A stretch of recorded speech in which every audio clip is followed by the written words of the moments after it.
Hello and welcome to Mandibil. This time I'm going to take a stab at yet another older Stefan Molyneux video called A Philosophical Introduction to Concept Formation. And I'd done one not so long ago, like maybe a year ago or so, that has a similar kind of title. But this one is one that one of my listeners, Einkrau, pointed out that I thought it was actually this one I had commented on, and he pointed out that this could be an interesting thing to me to delve into. And as I find concepts to be of an understanding of them to be of the highest order, or of the highest importance, then of course I will take a stab at concepts, and to a large extent I watched or listened to Stefan Molyneux's video last night, and I thought it was kind of a mess, right? It's like he spends like an hour juggling words around without being very coherent in his structure of explaining. He's bringing in ethics and knowledge and categories and biology and all these things that are actually not about how it forms these concepts they form, right? So I'm not trying to sort of poison the well in this regard, but I think I have to kind of enlighten you as a listener on how I approach this thing with concepts before we delve into commenting, or before I delve into commenting on Stefan Molyneux's video, right? Okay, first of all, you have to settle your metaphysics in order to not misunderstand how concepts work, in my opinion, right? It's highly unlikely that you will get a correct understanding of epistemology and all these things, concepts and so on, if you have the basics, the metaphysics wrong, right? And I need a little object here. I just forgot. I need to get something, right? It doesn't really matter what it is. Okay, there's a pen here, right? And it doesn't really matter. It's just to have some object to refer to, right? Then if I hold this pen here next to me and next to my head, right?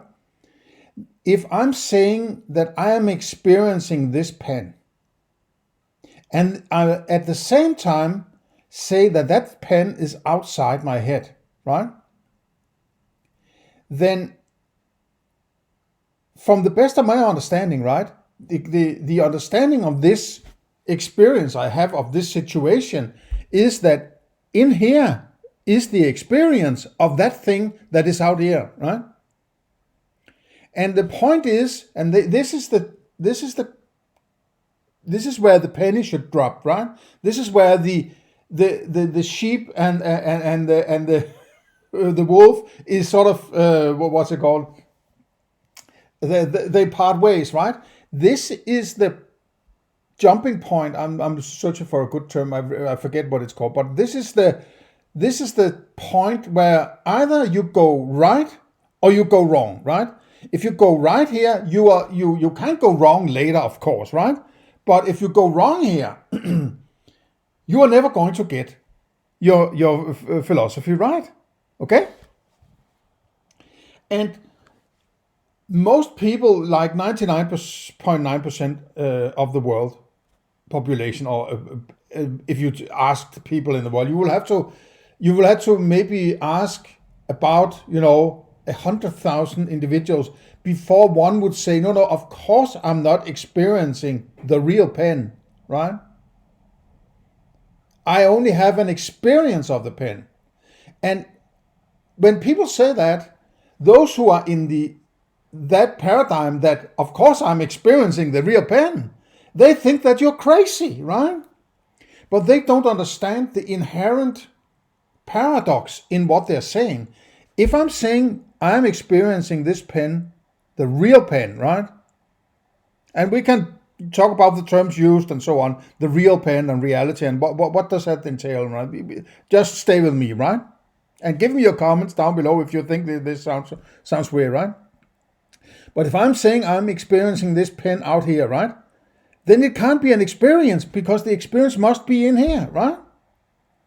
And if the experience is in here, I can't be experiencing the real pen, because what I'm referring to is actually something that is inside my head, right?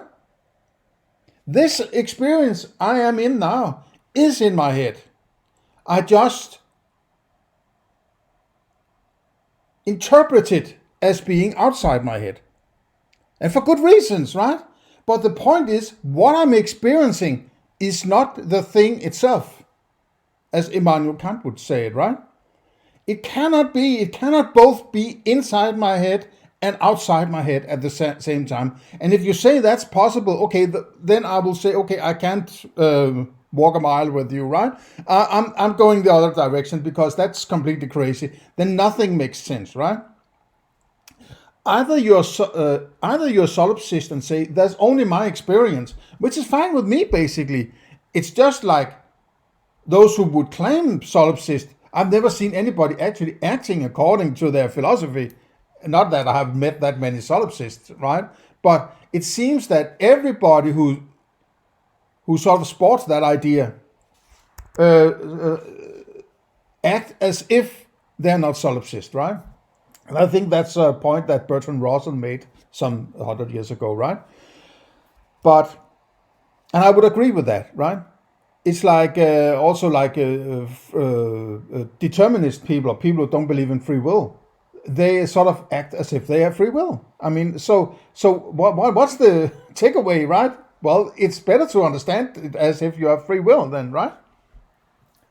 But to get back to this, you need to understand this, right? You need to understand the inherent paradox in saying this is the actual thing out there. Unless you're a solipsist and say everything I experience is just my experience, there's no way to interpret it. There's no interpretation into it, right? Then it's just experiences, and you're alone with your experiences and so on, right? Sort of a Cartesian demon scenario, kind of. Maybe not the demon, but I think therefore I am, which is kind of solipsist in its approach, right? But if you start to interpret your experience and say, well, this is an outside thing I'm experiencing, right? Then you run into the problem that, okay, but if this is outside, what is then inside? Well, this is the inside. And if I was starting to drill into my head, and don't do this at home, right? And I won't attempt to do that. I would expect to find something called my brain, right? I would call my brain. And if I kept going, the whole experience would expire. It would disappear. Which means that axiomatically that the experience is inside my brain or inside my head, let's say, right? But if the experience of this pen is inside my head, whatever it is I'm calling the outside of my head cannot be the actual outside of my head. It must be merely a representation if I'm going with the axiom that this is an outside world, right? So this thing, the pen here the experience is fine. I have the experience of it, but it can't be the real pen or the real whatever it is, because I don't have access to that, right? You see? And that's where people like Stefan Molyneux would go freaking crazy, because he would think that you're out to get him, or out to confuse his absolute, certain, stable universe that he has to have in order to make his life work, right? So he's clinging on to this, having access to that outside world, and basically that is what human beings do, right? We are not born with the idea that we should not take it literally, so to say, right? We are growing up understanding that experience as being outside, and that's a great way to do it. I do that also. The only difference is I'm saying what I'm experiencing is not the real outside, right? Whatever that is, I'm only having the experiential version of it. And then you could say, well, how does the mind then know what it is? Well, the point is, it doesn't. It doesn't know what the hell is going on. Everything you experience is an evolutionarily evolved screen by which you can use to sort of navigate, you could say, in that world you don't have access to, right? So you're born with a sort of three-dimensional virtual reality screen in which you live, right? It's like if you have a video camera, you are sitting in the pixels in the screen, and that's all you have. You don't know what is the screen is based on. The only thing you can say is possibly based on something. I just don't know what it is. And the last thing I would say to this is, it doesn't really matter what is really out there, because what you have is your experience of it, right? So there's no fault in saying that it's the thing outside I'm actually experiencing, while it isn't. Except the problem is that if you think you are experiencing the actual world outside yourself, right? And don't have this sort of what somebody calls a simulation, right?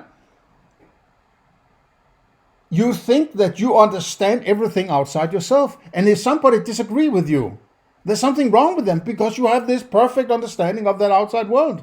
No, every one of us is locked within our own experience of that which we don't have access to. So in order for us to agree about what we are experiencing, we have to communicate. We can't experience each other's experience, and we can't even experience whatever it is our experiences are based on, right? And that's why I say, when we communicate about things, we are actually trying to align our experiences. We are trying to figure out, is that an elephant? Well, if you say yes, okay, I suppose that we can, treat that as we would with how we treat elephants, right? Or, hunt it, or whatever it is we are supposed to do or proposing to do. So, and that's where knowledge come in, and objectivity on these things, right? So it has to be this thing. But I'm using a pen here, right? This thing about, is this the real thing, or is it a mental version, you could say, of it, right? This is the oldest problem, basically, since like Socrates, right? And possibly, in my opinion, where the Plato's cave came from, right? That Plato kind of, misused it and turned it into some kind of mysticism and sort of like. That's another thing. I actually think that Socrates was trying to explain this, right?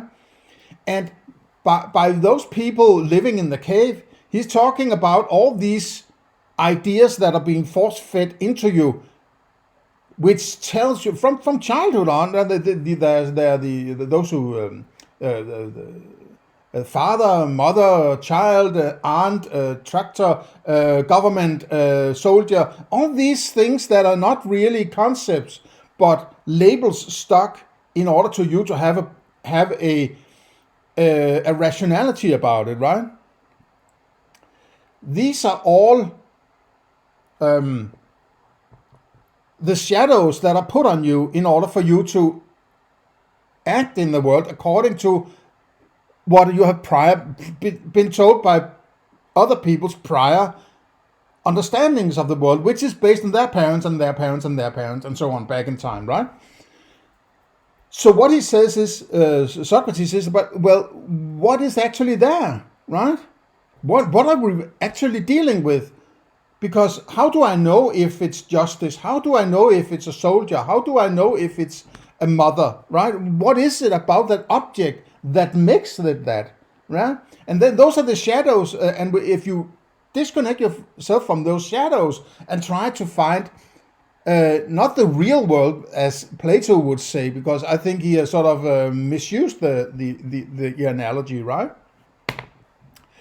But you have to be, the skeptical side of Socrates is like, well, when you remove everything and go back, okay, I can't know what a soldier is, I can't know what an aunt is, I can't know what what do you get back to down to the basics, the reduction base, as I would call it, right? What are you left with, right? So, and that's what I think is the sort of the Cartesian demon thought process, or the Plato's cave sort of process. It's the same kind of reductive process that is illuminated in both in both analogies, right? Okay, but that was sort of a side story. But it's when we if you accept, which I encourage you to think about, that this is actually not something outside myself, that it's a good idea, in my opinion, to work from the axiom that there actually is something outside, but I don't have access to it. I only have access to this representation that I have in my head of this thing outside myself, right? So, going with that notion, when you sort of condense everything you experience to be inside your head, right? Then how do you approach that experience? Because how do I understand, how do I categorize this whole experience? Well, I would say there are two parts that I need to understand, and then I understand all of it, right? We're not talking about, in this case, about emotions and feelings and desires and so on. That's sort of behind the story, right? That will come in later, right? When you are sort of driven to do something. You're basing that on emotions and desires and so on, right? Leave that apart. Now we are only looking at the experience screen of it, right? Then it makes sense for me to make sort of, if you're sort of looking at a screen in a cinema, right? So I know that it's sort of three-dimensional and it has a sort of a IMAX structure, right? But I'm not experiencing what is behind me, except I can watch it on the screen, right? But that's a screen that's not behind me. So the real thing is behind me, but I'm not experiencing that. So I have a sort of a limited view of something that can move, and that part was in my previous experience, and this is the new part added to the experience. So there's sort of a screen of experience, you could say, right? But if we just have this screen, what is actually on the screen? If you just remove everything, any understanding, go down to the basics, what is actually there without putting any kind of interpretation into it? Well, there are colors, there are sounds, there are tastes, there are feels, and there are smells, right? There are the five senses. The five sensual data, let's call it, right? And we can discuss whether or not we have a correlation or a causation between the senses and the qualia. The sense of light is different from the qualia color, right? But let's put the senses aside and then let's just talk about the qualia, as we tend to do, right? There are the qualia of colors and smell and so on, right? Color could be red, smell could be, a smell of coffee, and it's limited to that. There is nothing else at the reduction base, in my opinion, right? There are these five types of qualia. That has a sort of degree of, there's a spectrum, or there's a scope of the qualia, right? It can be more and less intense, and it can be varying. The smell of lemon or coffee could be very weak or very strong, but it's still the smell of coffee. Then there's another type of smell. The smell of oranges could be very weak and very strong. So the intensity can vary, and within the spectrum can vary, right? That's all there is. There's nothing else, right? If you go down to the basics, there is the qualia, nothing else, right?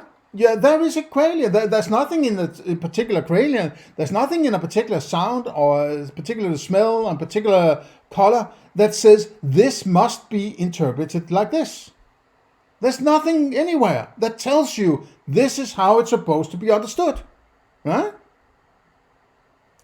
The only thing that comes in, that comes out of nowhere, you could say, right? That comes without you deciding whether or not it's there, are the concepts, right? So if you're visioning yourself this screen, this cinema screen with the Qualia on it, right? Then there's a graphic user interface on top of it with all the concept placed on this screen, right?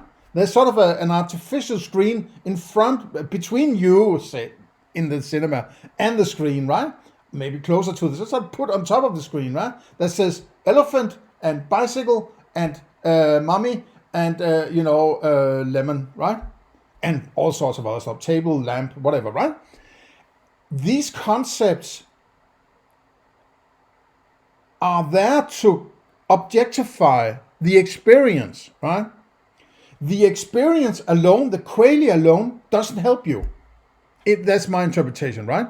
You need some additional stuff because there's nothing unique or particular about a specific color, for instance, or a specific smell. They have to be combined somehow into something which we call a concept, which is, in my opinion, the mind trying to guess what is on the other side of the screen without having access to that other side, right? The mind is trying to pinpoint something as, I guess this is kind of important, right? It doesn't know why it's important, and it doesn't know exactly what it is about it that is sort of important. It has just evolved into pinpointing this exact sort of aspect of the world to be of higher importance than the thing next to it, sort of, right? This conceptualization or objectification or whatever you want to call it, right? That is the mind's attempt to artificially go beyond that screen of experience, right? And that is why if the deepest level I have direct access to is the Qualia, right? Then an attempt to go beyond that must potentially be the deepest insight I can have to whatever it is that is out there. It's sort of the attempt to go beyond using what you have and guessing what is beyond that screen without being able to go beyond the screen, right? So that must be knowledge. It's the closest thing I can get to whatever it is that is out there. So I need to clarify this must be knowledge. Knowledge is the deepest insight you have into your experience. And there's nothing else. There is the screen of experience, the Qualia, and then this graphic user interface called the objectification or the conceptualization of it, right? But these conceptualizations are artificial things that comes from inside you. It's not based on any experience, right? It's your mind objectifying the experience in order to second guess what might be on the other side. Otherwise, it's just a Picasso painting of 5 different kinds of Qualia, right? And then the mind tried to sort of pinpoint elephant, for instance, right? It doesn't know if there's an elephant or whatever the hell might be out there. But during evolution, is my interpretation of how these concepts they formed. It was those who could objectify their experience this way actually had an advantage compared to those others who couldn't do it, right? So it doesn't mean that the mind actually knows what the hell is out there. It's just apparently closer to, you don't even know if it's closer. It just works better for survival, you could say, right? It works better for survival to be able to objectify your experience, right? And another thing is, and that's very important also in my opinion, either you have the objectification or you don't, right? Either you experience an elephant or you're not experiencing the elephant, right? There might be an elephant over there, but if I'm pointing over there, there's not an elephant there, even if there's an elephant there. But let's just talk about one elephant, right? Point in that direction and say, elephant. Okay, there's a guy next to me who says true or false. And he's able to say it's true or it's false because he doesn't have, it's not a matter of degree, right? Either there's an elephant or there's not an elephant. Either he has the conceptualization or he doesn't have the conceptualization, right? Either the object is there or it isn't there, right? It's not a matter of, I guess there's a fluffy boundary of it's slightly green or slightly gray or it very short legs and very tall legs and what. No. That's not important. That's the qualia, right? The qualia was those who actually made you able to arrive at the concept, right? So you can't go back to the qualia, say I'm going to sort of manipulate my mind regarding these qualia.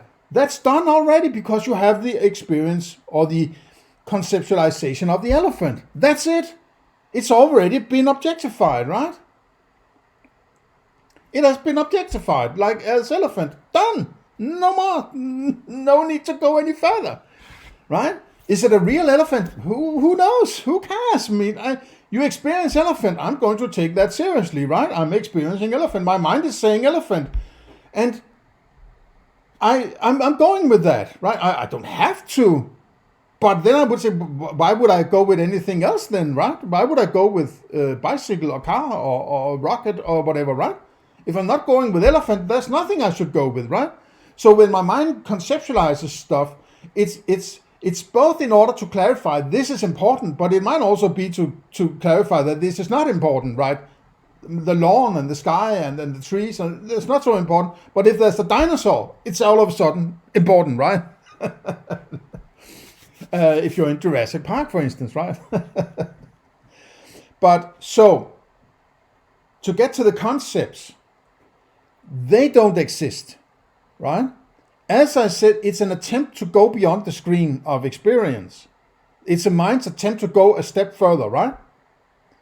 And it seems to work because that's what I'm really interested in. I'm not really interested in the color of things, right? I'm not interested in the color of coffee as long as it's not green. I mean,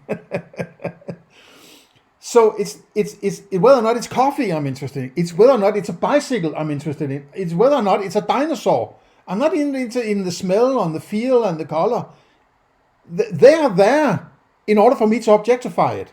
And when I have objectified, it's the object I'm interested in, not the qualia, right? It might be secondary interest, right?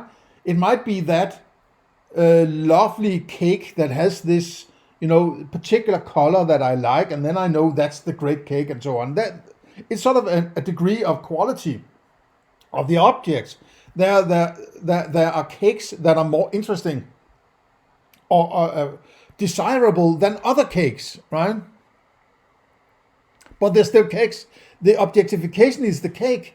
And whether or not it's objectified as a cake or whatever it is, as an elephant, I like to use the term elephant, right? Or the object elephant. It's purely subjective. I can't know if some other person outside of me as a person, so a person standing next to me in my experience, right, is experiencing the same kind of objectification, right? I can't know that, right? And they can't know if I am doing that, right? There are certain specific situations where it seems highly unlikely that I wouldn't be doing it. If, for instance, let's say I'm standing here looking at an elephant, right? And then the guy next to me, we haven't spoken before, I haven't met him before or anything. He comes up to me and points at exactly that object and saying, wow, that's a nice elephant. It would be highly unlikely that he was able to point out that I'm experiencing an elephant if he wasn't, right? So if people come up to you and say, that's a great elephant, and you look in that direction and see an elephant, it's very likely that that guy or girl is also experiencing an elephant. You can't know it. It could be a pure chance, right? You can't rule it out, but it's highly unlikely. I would go with that any day, right? But I can't claim that he knows it, right? I can't claim it because I don't have his experience or his objectification of his experience. So, the concepts are there for you. It's wrong to say they are there for this reason, because I can't know these are axioms. These are axiomatic approaches to understanding of these experiences, right? And this objectification is going on. This is my approach, and these are my axioms as far as they stand at the moment, right? So I can't say this is why they're there. It can only be theoretical, right? Like evolution is a theory, and it can't get beyond theory because you can't experience evolution. It's backward. It's looking back at fossils and whatever, right? And the notion that, well, not all people are going to sort of have children, and therefore there's a selection. There's some kind of selection going on, right? So it's hard to find any other approach to understanding why things are put together the way the living things, let's say, are put together the way they are without approaching it as evolution, right? It's completely difficult. I wouldn't rule it out, but I have a hard time to see any other way to see it, right? Okay, so I'm going with that. I'm going with evolution. That should be clear, right? And evolution is that which has evolved you into producing these concepts, right? So in some sense, Plato is right that you were born in that world born from the world of concepts, in the sense that your kind has evolved in a certain way to creating concepts out of the experiences, and that ability to conceptualize your experience, you have inherited that from way back, to the Cambrian explosion or whatever, right?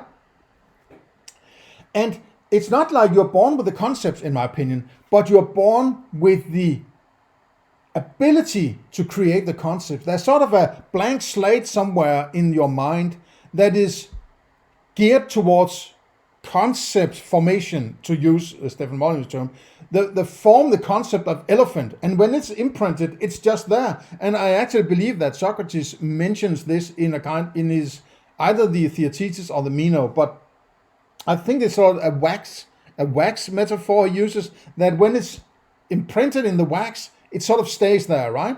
And from then on, you can go around and identifying elephant with this imprinted elephant, which is what you do when you're a child. And as Stefan Molyneux also points out in the video we are going to look into in a moment, and therefore it's the blank slate idea is fine, except that it is a slate. It's not nothing. It's not arriving out of nowhere. There's a slate, but it's blank, right? But it's still a slate, and the slate is geared towards concept formation, right? And it's a good idea. I mean, if you were born with from parents who lived in Africa, and then you transported yourself as a child to northern Scandinavia, you don't need elephant, you don't need a rhinoceros, you don't need a baobab tree concept, whatever, right? You need some other concepts, and that's why it's a good idea to have these conceptual blank slate that can impress sort of concepts in the environment you grow up in. And that's all through human history, I suppose, has been the case, that when you grew up there, that's why you live there. And I also think that's why people have a tendency to have a connection with the place that they grew up in, because that's where their concepts formed, right? Okay. So when we get down to the business now, right? If we only have the qualia, and on top of that we have the conceptualization, right? What part of that, because that's all there is in the experience, right? The experience and then the conceptualization on top of that experience. That's all you have to go with. So what part of that is knowledge, right? I would say it's the concept. It's the concept, exactly because that's binary. It's either an elephant or it's not an elephant, right? It's not 70% elephant. It's elephant or it's not elephant. Whatever you do when you have objectified it as elephant is irrelevant to whether or not that particular object is objectified as an elephant, right? Is it this category of elephant or that category of elephant? It doesn't matter, because you have already objectified it as an elephant, right? So it's knowledge that it's an elephant. It's knowledge that it's a pen, right? That's the knowledge. That's the deepest insight into reality, right? Okay? And the point is, in my opinion, that what we induce in our mind are concepts connected with a set of qualia, right? We say that, if I say, what is an elephant? Well, an elephant is something that has this shape, it has this color, it has this whatever, and so on, right? So we have the concept, and then we add these scopes or grades of the qualia attached to it, right? So we can talk about and classify it and talk about it even if we're not experiencing, for instance, an elephant, right? And those are a description of the qualia that needs to be there, at least one of them, right? In order for you to objectify it as an elephant. Otherwise you won't objectify it, and you won't talk about elephant, and you were completely oblivious to whether or not there is an elephant, because you're not experiencing, or you're not, objectifying it, right? So, what was I'm going on? So then we tend to be kind of confused about the qualia contra to the concept. So we are tend to equate qualias with the concept, and that's a problem, I think. The concept doesn't have qualia. The concept is the label put on a specific set of qualia that you can reference in language, right? But you can't talk about the concept without referring to the qualia. You can't talk about elephant without talking about its color, either the color or the shape, and so on, so on, so on, so on, right? So in order for us to talk about it, we need to reference the qualia. And this creates a kind of confusion about what are we really talking about when we are talking about the concept, because we are also always talking about its qualia. So the point is, you can't experience the concept, right? The concept is an artificial label you have put on this particular set of qualia. And that also means that, well, I had a point, I was almost losing it. Hang on a second.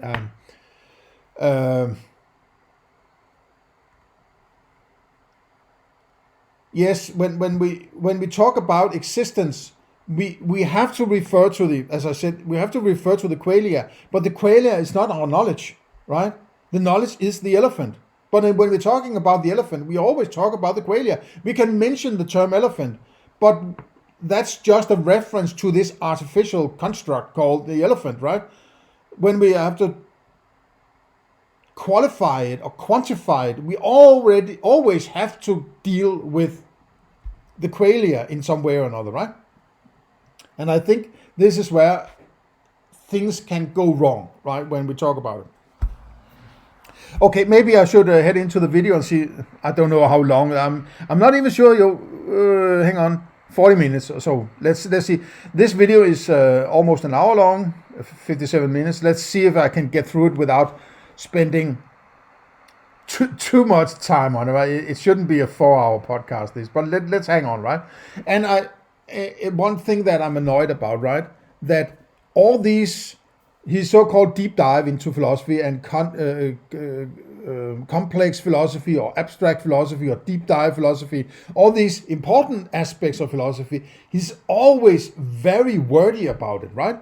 He throws terms left and right, and nothing is defined, and it's like, yeah, it's fine, but I would like, after these 14, 15, 16 years, whatever, I would have liked some kind of strict, clarified, structured presentation of how he understands what he's talking about and what implicit axioms he's working from and so on, right? But it's just like, I'm going to throw words at you for an hour and then it's solved, right? It's not good enough for me, right? I know I'm throwing words at you, but I'm trying. I'm trying to work a structured way from first principles and so on, right? At least, and I'm going very deep into this in my book. I'm at I'm pretty much done with this understanding I'm putting forth here, right? How I structure this, I go into very detailed description, or as detailed as I think it needs to be in order to make sure that the reader understands what I'm trying to say. And why it can't be any other way, because any other way to approach it runs into all sorts of problems, right? The problem of treating this as the outside, it means that, well, there's something arriving from the outside into my mind, and then when I describe it scientifically, it's atoms and quantum mechanics and all sorts of stuff. Why does that have to be black, right? Like this pen is, why does that have to be black? Why does that refer to itself as black?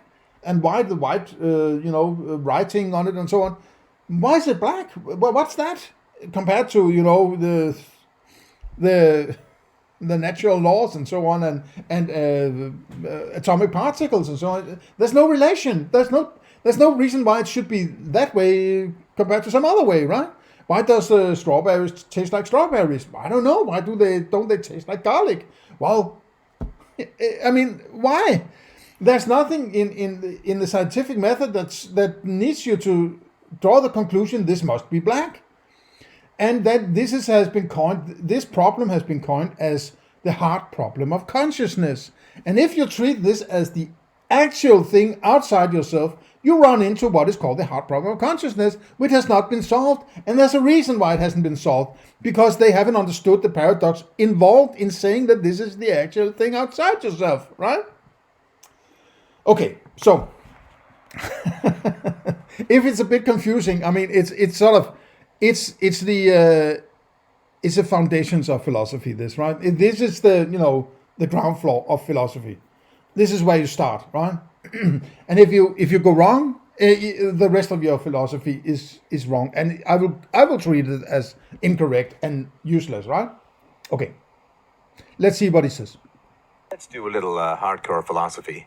This is an expansion upon, I guess it's only been 14 years or so, from my very first video on YouTube, Understanding Concepts, which I did in a long ago. Understanding Concepts. Okay. So it must have been some time down in 2005 or something like that. So 15 years later, he's still trying to explain what a philosophical introduction to concepts and concept formation. It just seems like, why? I mean, why do you need to keep talking about it? Could it be because there's something that doesn't hang together? There's something that could be misunderstanding, or you're not either good at explaining it, or you're trying to explain something that is flawed, or a combination, right? Office during my entrepreneurial career as a software executive. And the question which really plagues philosophy, and when something plagues philosophy, it plagues society as a whole, is this question of how ideas get into our minds. It's a really miraculous and remarkable thing. And as a parent, you notice this considerably, of course, when you have kids, or in my case, a kid. And what you do is you notice just how effortlessly children are able to figure out what a chair is and what a table. Now, figure out what a chair is. What is a chair? Well, you have a conceptualization. That doesn't mean you have an explanation of what that concept is, right? You're already stepping into the wrong arena, right? You're already stepping into, well, this is what is out there, and it has been settled, and you're just learning about this objective existence outside yourself, and this is what a chair is, and now you're learning what a chair is, and so on. No, every individual is starting from scratch, from this blank table, a blank slate, right? And then adding, sort of constructing the concepts based on their experience. I guess that's why children have you spend a lot of time touching things and tasting things, and to create that Qualia collection attached to that concept, right? as the first time they experience elephant, that elephant is sort of imprinted on the slate, right? But having a visual is not the same as having a taste and a sort of maybe you don't get to taste an elephant. I wouldn't recommend that, right? But you get my drift, right? If it's an apple, it's different, right? You eat the apple, you taste the apple, you feel the apple, and smell the apple, and so on, right? So you advance your Qualia collection that is attached to that concept, but that doesn't explain the concept, right? It's just a development or evolution or what's called a solidification of this of the scope of each Qualia attached to that concept, right? The concept is just an umbrella term for a specific set of Qualia, right? In this sense. So it doesn't explain anything. A concept doesn't explain anything. It's just an artificial umbrella term for a specific set of Qualia, right? It's just an umbrella term. It doesn't explain anything.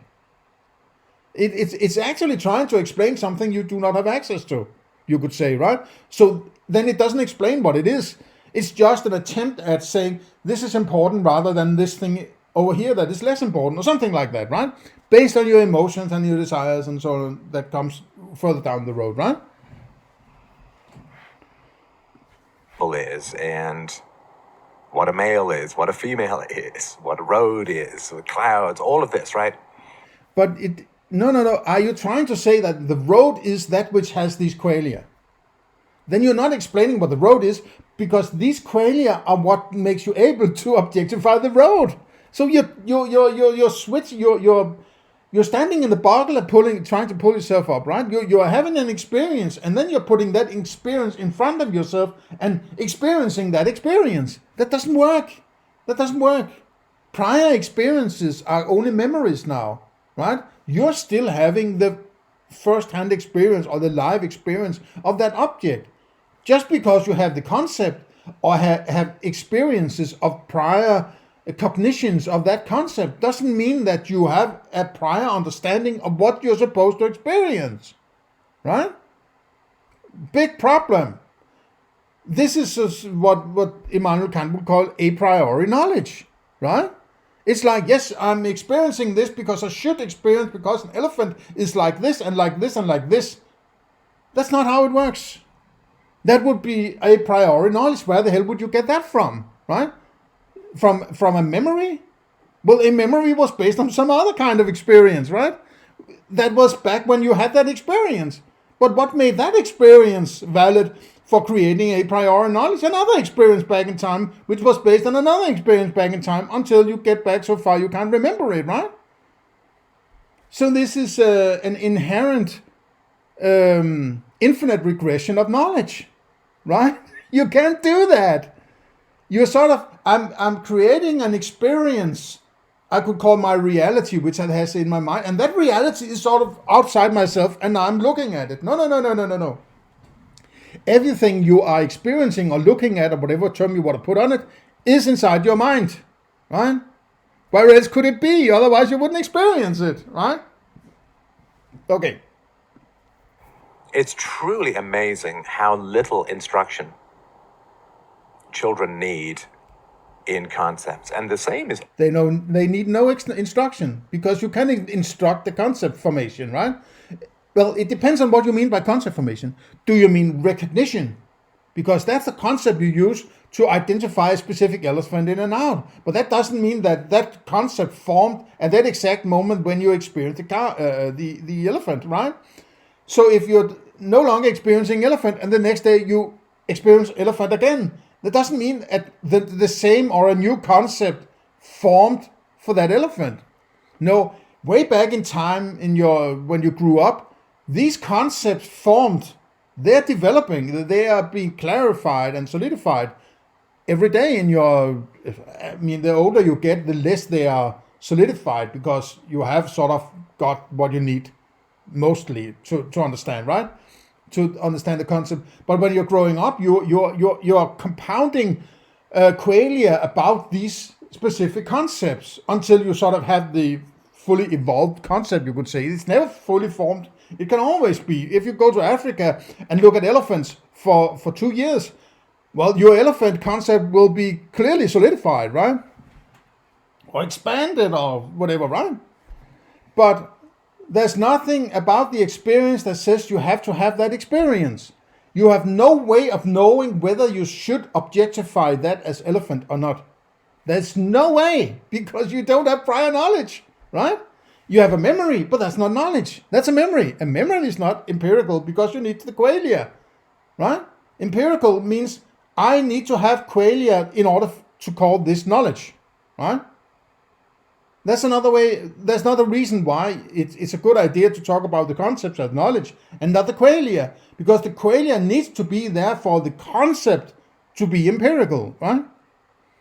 But you having the concept or the objectification of a particular concept doesn't tell you whether or not you should have that objectification or not, right? These objectifications change, right?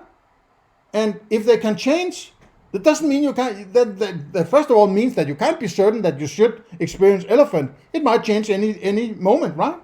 How would you know? But you can't know because that's in the future, right? So when you're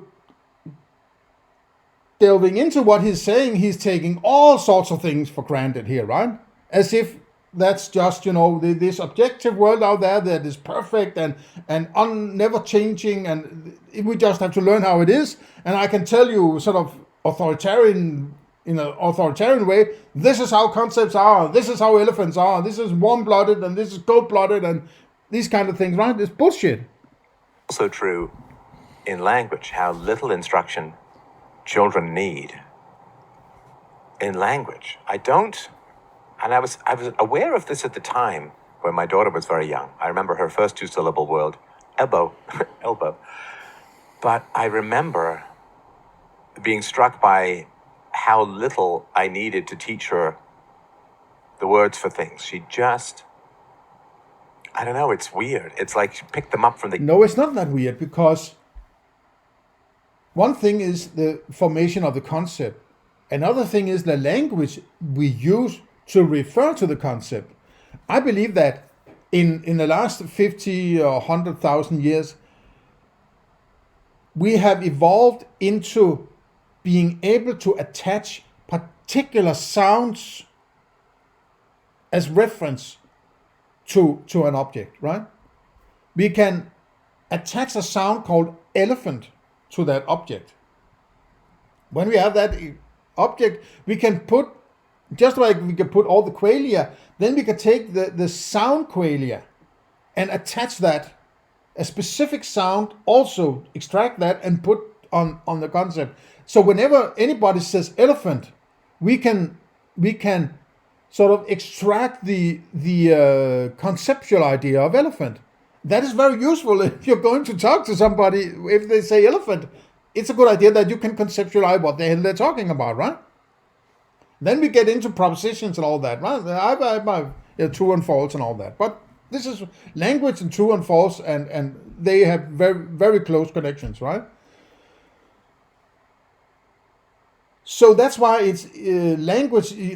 Children suck language to themselves because they need these words attached to their concepts in order to be able to learn language, right?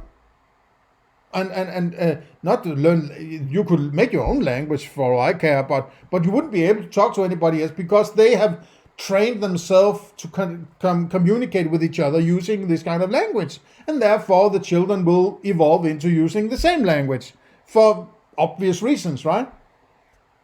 But it doesn't mean there's a magical thing about that certain term called elephant. It's just a sound, a set of sound, a connection of elephant, right? It's just a sound structure. There's nothing magical about that. It's just a sound, and this is the sound we use. And then when you say elephant, everybody knows what you're talking about. Fine, that's great, right? I mean, that's how it is.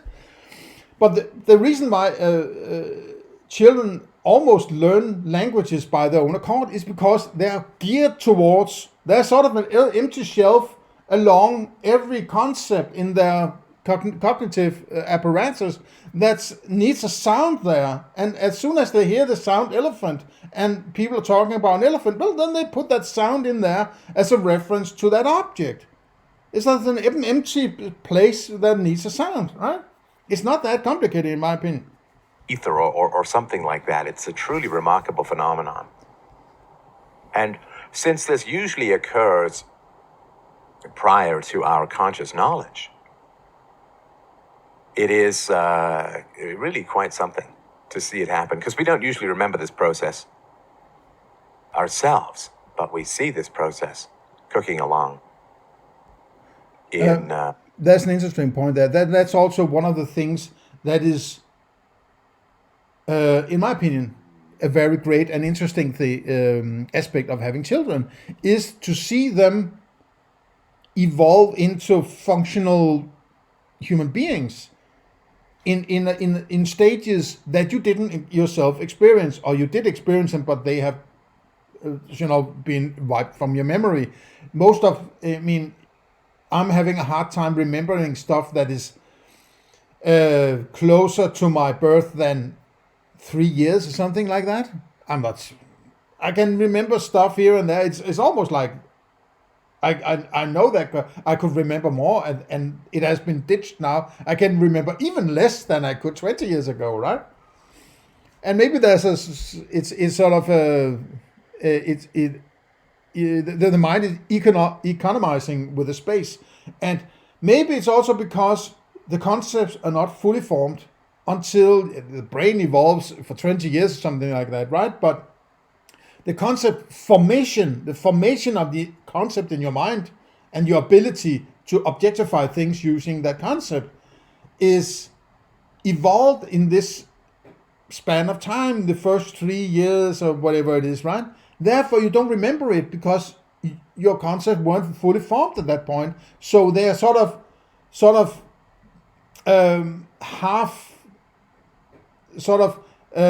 prototype memories, right? So therefore, then the mind possibly removes them because it doesn't trust what you experienced and memorized when before your concepts were sufficiently formed in order to recognize something that is stable for the rest of your life, right? Okay, this is just my sort of deep dive, right? In others, in kids. And so, when I worked in a daycare, the kids were older and usually had their language down to some degree, but yeah, seeing it happen in your own kids is a really amazing thing. Now, my daughter, she'll chew through a novel in a day and a half, and she does occasionally ask what words mean, but you pick up so much from context. What words mean? Yeah, but that would not be elephant or orange or milk or ice cream or something like that, right? That would be more like, what does justice mean? Or what does pessimism mean? And all these sort of more abstract terms, right?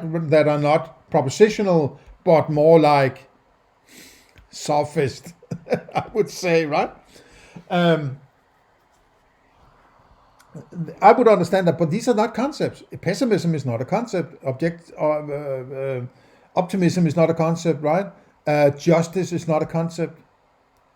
It's artificial. It's not a concept because when you refer to something as being a concept, it needs to have this set of qualia. So there needs to be at least one qualia you can refer to, right? Does justice have a sound? Does it have a color? Does it have whatever, right? If it doesn't have neither of these, it cannot possibly be a concept. So it can't be true or false, right? Because it's only the concepts that can be true or false, because that's knowledge. So either you experience it or not, it's true or false, right? Proposition. Excuse me. And it's like things have to hang together in a easily understandable way, because that's how we function in everyday life, right? We don't have to sit down and talk to ourselves for 57 minutes in order to understand what a concept is. We understand it intuitively, right? But how to put it into a philosophically rigid understanding is another thing. And of course, that's what Stefan Molyneux tries to do, and I appreciate that, right? But we have to be careful not to take, what is it called?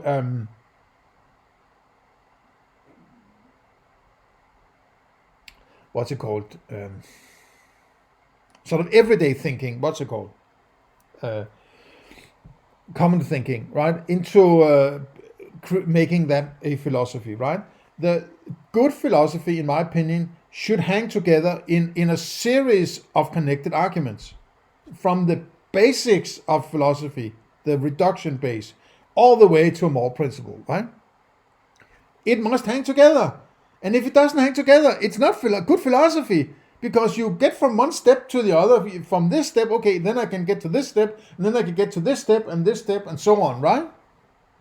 When you're traveling from the countryside to the city, it's sort of a step up. I have to go to this place, then I have to drive left, and then I have to go up the hill, and then I have to go down the hill, and then I have to take the bus, then I have to take the train. It's sort of stepwise, right? You can't just say, I'm going this way now, sort of.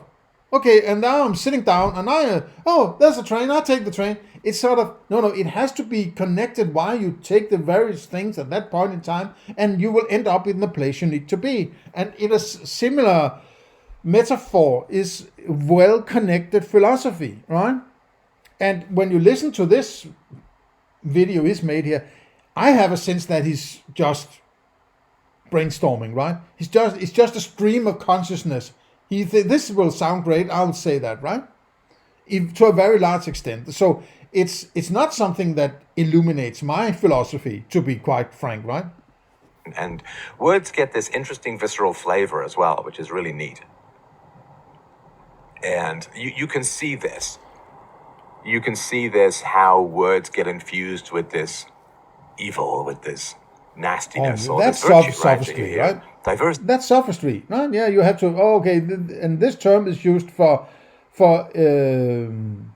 stirring these emotions in you, right? And it's the terrorist versus freedom fighter, right? Freedom fighter, positive, you're fighting the beast, terrorist. Right? It depends on how you see it, right? And they stir different kinds of emotions, right? So those who are in power always have to control the narrative of how words are understood, right? Or what words are being used on certain kinds of people. And if you can get to say fake news or misinformation, you control the narrative, because it's bad. Misinformation, right? And just think about if you take that misinformation, it's those who say they have the right information who are labeling those who have the wrong information. There's no arbitrary. There's no arbiter, right? There's no neutral base. You should be aware when if I say those are wrong, therefore you should listen to me, right? That's pure sophistry, right? They're wrong, so you should listen to me. That's basically politics, right? It's bullshit, right? So misinformation is just a trick to emotionally manipulate you into listening to those who want to actually get you away from listening to those other people who might actually be those who are on the right path, right? Okay. He has got these halos and rainbows and all that, and white nationalism, right? All sorts of evil and Nazi and so on. And not just the concepts, but the infusion of the concepts with moral absolutes is also really, really quite fascinating. Now, this question of how we're so good at figuring out concepts is really interesting. And philosophers have struggled to explain this. And they've struggled to explain it because how we get ideas in our head is so foundational to how society should be run that we've almost never had a clear feel. Sorry? Society should be run? I can run my car, right? I have to, twist the key and the pedals and the gear stick and so on, whatever. I can run my car. The car is an object, right? The car has a color, it has a sound, it has a whatever, right, taste, even if I wanted to, right? I feel, well, that's an object, right? Society, what color does it have? What sound does it have? Okay, so you can run something that doesn't exist, right? So now you're violating your whole idea of a concept. You're just referring to something that isn't a concept, as if it's a concept, or implicitly you are using it as a concept because you're talking about concepts, right? So already here you're sort of wading out into, no man's land of concepts, right? A clear path to have a conversation about this. It's sort of like saying, well, the location of the sun relative to the Earth and the solar system and the universe is just a matter of astronomy. It's like, now it's really not, right? I mean, it's a matter of theology. And all of that is very important for people to sort of understand. So it's hard. Now with the internet, with podcasting and so on, we can finally have this conversation. It's not without its dangers, of course. But it is interesting to see. The danger is that there might be somebody philosophical who doesn't agree with you, can point out flaws in your thinking. Is that the problem? Dangerous. What happens when you can finally have a frank discussion of these matters in the open? So, well, I agree that's a good idea. That's a good thing that we can actually do this, right? That you can present your ideas, I can present my ideas. We can, rub shoulders and, maybe even, influence each other, right? That you could have some points that I have thought about. I was saying, that's a good point. I need to delve into that. And the other way around. Right? This is what, this is the bare bones of how to also feel that you can influence the world, right?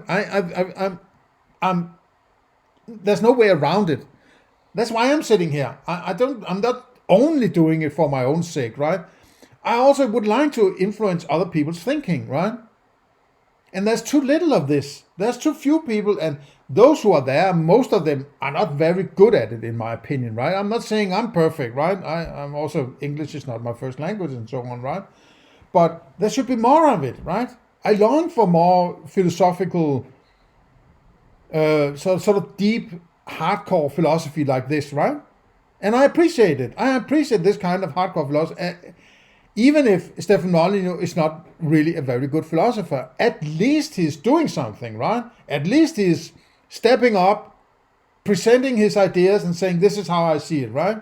That he has a very, very attached emotionally to his philosophy is a big problem, as I pointed out in several of my recent deconstructions of his books.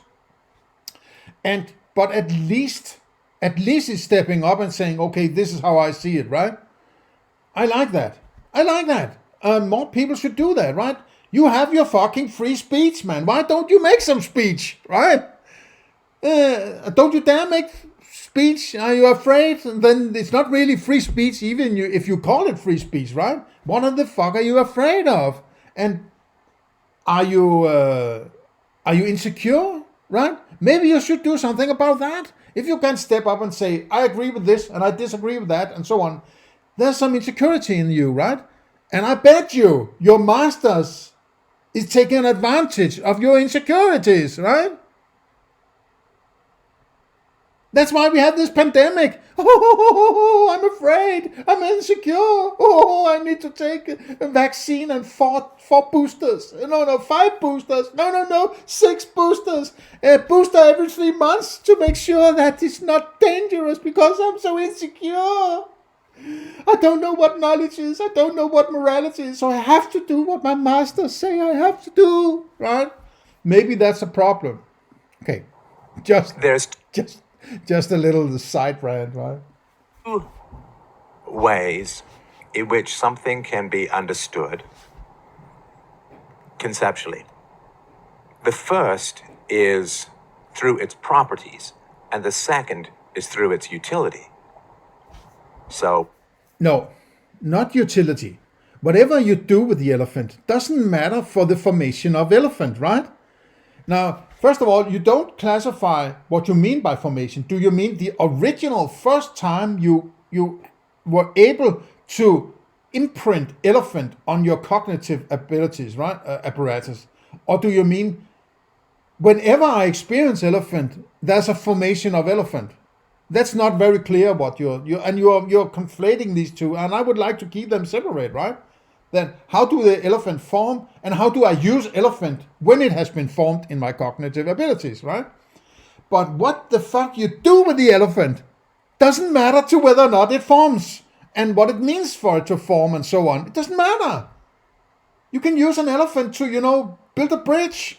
It might not work, but there's nobody who says you can't use an elephant to build a bridge, right? You can walk an elephant across the Alps. So did Hannibal, right? Nobody will say, well, why would you use an elephant to walk across the Alps? Well, he apparently, as the story goes, used elephants to walk across the Alps to get to the Roman Empire, right? From the other side, from the back door side.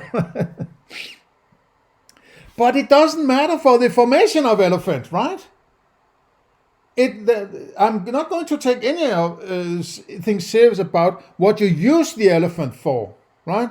It doesn't give you insight into what an elephant is just because you use it for something particular, right? Because you already have the objectification of elephant. It's done now, right? What you use it for, it doesn't matter. That's after your conceptualization or objectification. Let's call it objectification, right? When you have objectified elephant, done. Then it's done. Otherwise, you couldn't talk about the elephant and what to do with it if you haven't objectified it, right? And that's what you're talking about, the formation, not what you do with the freaking elephant when at last you have objectified it, right? So this is kind of, be more strict and more structured in your way of thinking, right? A child learns what a tree is. Well, it's this vertical. No, they don't learn what a tree is. They have potentially an imprint, a formation of a concept, which is this collection, this umbrella term for a collection of certain qualia. And when they have that objectification in them, presumably, they can say that's a tree, right? But what they are asking you about is not what a tree is, but what is the sound you use to refer to that object. And that sound is tree or elephant or orange or bicycle or whatever, right?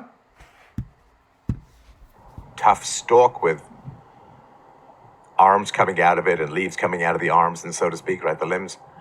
And you learn it first because children don't climb trees when they're learning what trees are usually. So you first learn about it as it has properties like water, a squishy, clear substance that you can drink but cannot breathe, and can be warm or cold or room temperature and so on. So these are properties, and they are, in general, the natural world, the unchanged world. Grass. There it is, right? He's suffering from this fallacy that he's experiencing an outside world, right? He's experiencing an outside world. That's why he's so focused on telling you what that world is, because he's confused that people say, no, you can't know what it is, you can't, but I'm experiencing, he says, right? He doesn't think that, well, okay, if this is outside my head, how the hell can I experience it, right? It has to be inside my head for me to experience it. How can I experience it if it's outside?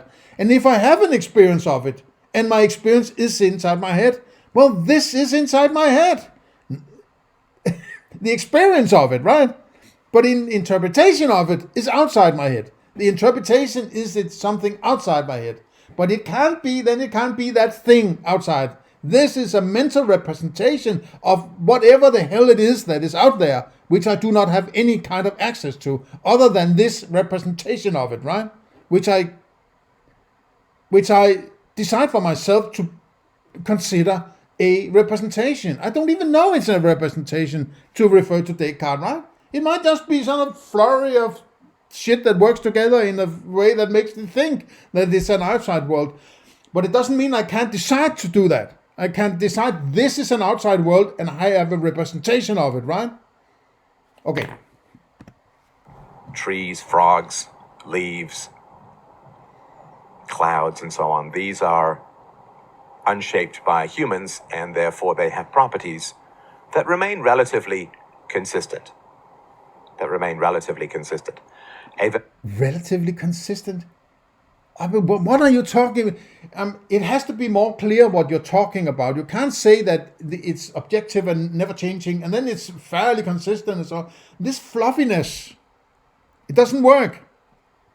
You need to use these concepts and these experiences and whatever you want to call them to arrive at a point where you can say this is knowledge, right? Otherwise, this is just bullshit. It's just, farting in the wind. You need to understand and you need to clarify for the listener. This needs, in the end, to go to a point where you can say this is knowledge, right? As far as I remember in this video, he doesn't. He just talks about, well, trees have bark and, birds can fly and something like that. And she says, okay, I'm none the wiser, right? Tall plant is... Tall is a relative term.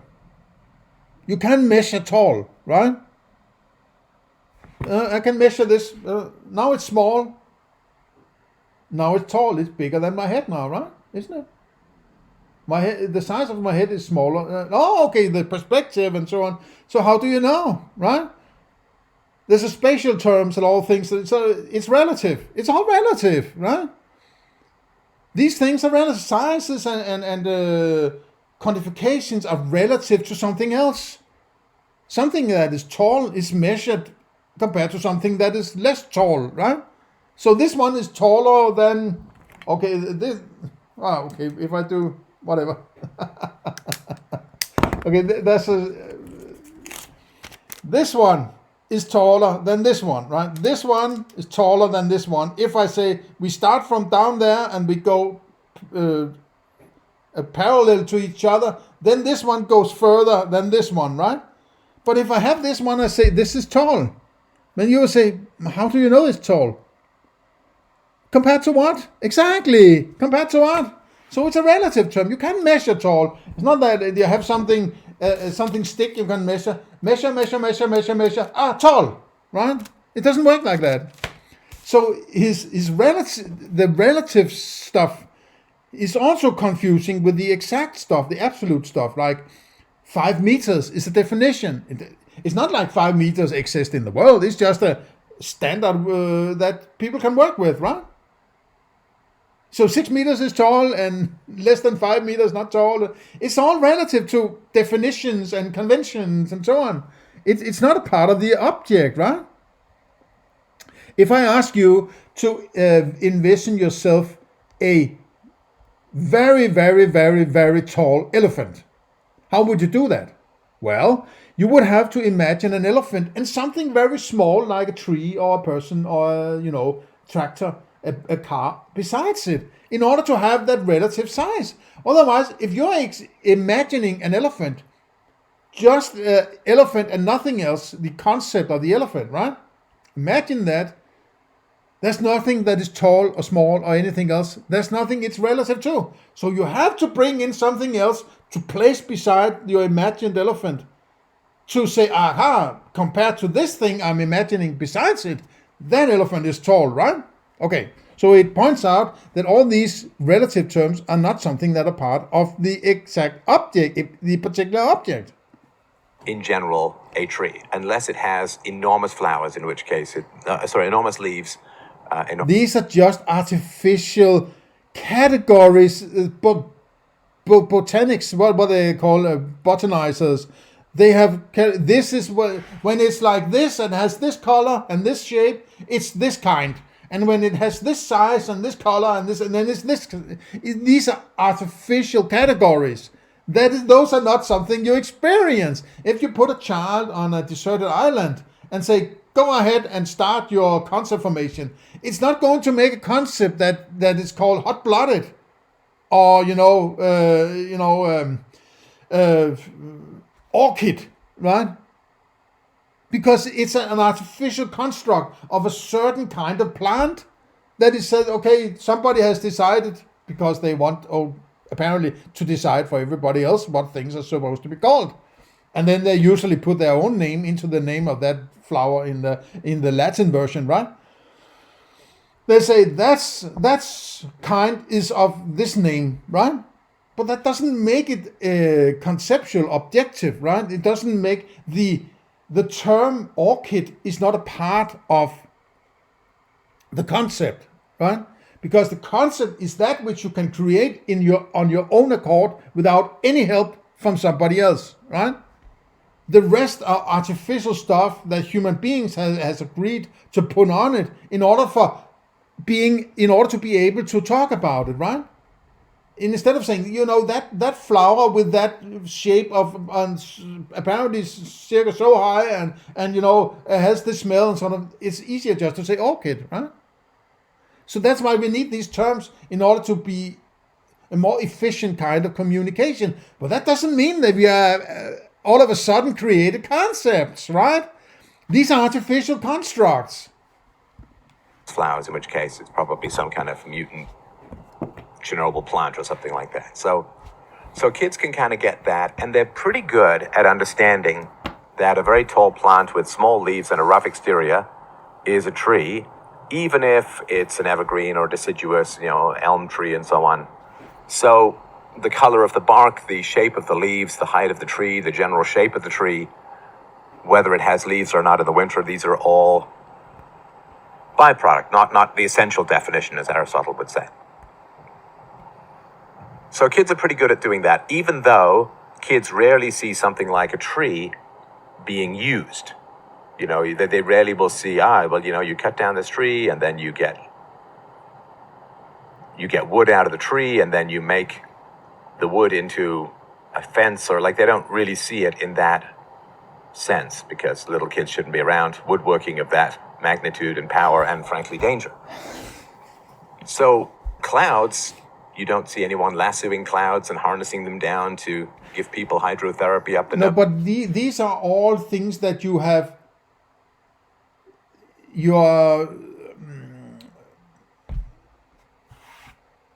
thinking about. I'm missing a word here. You are elaborating about the concept after the conceptualization. You can't talk about the cloud and that has a fluffy whatever. You just refer to it as a cloud, so you have objectified the cloud, right? A child would be able to, I suppose, to objectify or make a concept out of cloud if it was alone on a deserted island. I don't do this at home, right? Don't put your children on deserted islands, please. It's a thought experiment, right? It would be able to objectify clouds, I would think, right? Because it's sort of a natural thing. But it wouldn't be able to objectify cumulus clouds, right? So you are conflating what is artificially created in order for us to be able to talk with each other and communicate about the world, and what we are actually objectifying, right? The actual concepts, right? So. Or something like that. So you see the clouds. And again, this is why he needs to also to clarify what he means by empiricism. Because empiricism, what is that? He's sort of everything that is that reality outside, that's empiricism. No, that empiricism is knowledge, right? It's the gateway to knowledge, and you have to go through that gate in order to get to knowledge, otherwise you won't get to knowledge. And I'm fully on board with the idea of empiricism. And that means that you have to have one of those qualia for that, what you call a concept, because the concept is knowledge, right? So you have to have one of the qualia. That's why you call it empiricism. There has to be some sensual thing that you can refer to in the object. And if you're saying warm-blooded, does it have a color? Does it have a taste? Does it have a sound? So no, it doesn't have any of these, right? So it's not not even a qualia. It's a conceptualization of a category of temperature or whatever, right? Which is also a artificial construct, the temperature, right? So it's like if you're referring to something, you must be able to refer to a Qualia, which means one of the senses, right? Which is one of the five senses. And it has to be in the now, because it can't be a memory of it, because that's not empiricism, right? You can't say you have empirical access to a memory. A memory is just something that is in your mind. It's not a sensual thing. It's not a conceptualization. So it has to be in the now. It can't be in the future either. So knowledge is only possible in the now, right? If I'm looking at my screen now, so I know I know MacBook, let's say, or computer, whatever term you want to put on it. Now turn around. Now I no longer know MacBook, because there's no sensual understanding of a MacBook. Oh my God, there's a MacBook, right? It doesn't mean when I turn around that I can decide for myself to treat this, whatever is over here, as a MacBook. I can do that, but it doesn't mean I know that's a MacBook, because I don't have the sensual data. I might be able to, feel it or touch it without watching it, and say, well, I'm going to take the chance that this might be a sort of a gray area of my approach to knowledge is, at what point does it become knowledge, right? And you could settle an axiom to say, well, you have to have sight, for instance, right? Without sight, there's no shape. And without shape, there's no concept. So that's my approach to it, right? Okay, let's head on with Stefan. Clouds have a pretty consistent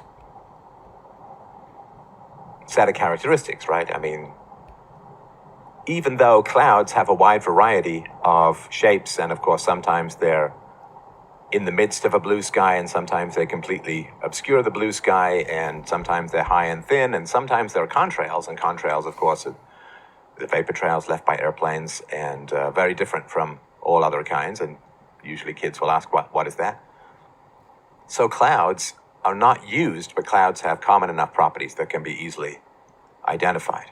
And clouds are silent except in thunderstorms, and clouds sometimes produce rain and sometimes don't, but there's never rain without clouds, and so on, right? So kids are pretty good at conceptualizing things which have not been shaped by humans for human use, right? So that's pretty good. But there's not a huge variety of those things in a kid's life. I mean, there's some trees around, there's some grass, there's some ground, there's some water, maybe if there's a stream or pond nearby. Oh man, I mean, he's just telling a fairy tale story, right? I know it's not exactly right, but it's like, get to the fucking point, man, right? Oh, yes, we know that there are clouds and there are different shapes. And I mean, come on, man, right? Get to the crux of this. These kinds of things, but kids are not widely exposed to a huge variety of natural things, particularly, if they're born in the winter in colder climates, they're indoors a lot. And so, but, even when they get outdoors, and I'm sort of talking about more northerly climates where there's not such a mass of animals and a wide variety of plants and so on. Right? So they'll go to a petting zoo and they'll see animals, but those animals have been domesticated for human use. They're usually not in the presence of wild animals. But yes, but you just say they get to a zoo and they identify the animals. That's all you need. It doesn't matter what you do with them, right? You objectify that elephant or that cow or that pig or that sheep, whatever is the petting zoo, right? But yes, then it's done. That's what you should be focused on. How do you get to that point where you say that's a cow, right? How do you get to that? That's a formation. What you do when it's like you don't even understand what it is you're trying to talk about, it seems to me, right? It seems to me you don't even understand what you're trying to. It's like you're just throwing words up in the air, right? Outside of like frogs and other harmless creatures, but it's not a huge amount of variety that they're exposed to. And, they get stuff in picture books, and picture books really help so they know when they go to the zoo what a tiger is if they've read Winnie the Pooh or whatever. So the things which are natural in the world, there's not a huge amount of variety, and the properties of the things that they see are constant enough that it's pretty easy to figure out that the puffy thing in the sky that... But you don't know that they just because they have been constant in the past doesn't mean that it's constant in the future. You can't know anything about the future. This sort of induction of prior experience into a future experience is, that's what we sort of call science, but it's not really science, right? This is just, okay, it has been this way always, so therefore it's going to be this way always in the future. That's a bit of a leap, right? Because you don't have knowledge about that, you don't have access to that, you haven't had the empirical experience of the future yet, right? Fine if you want to go down that route.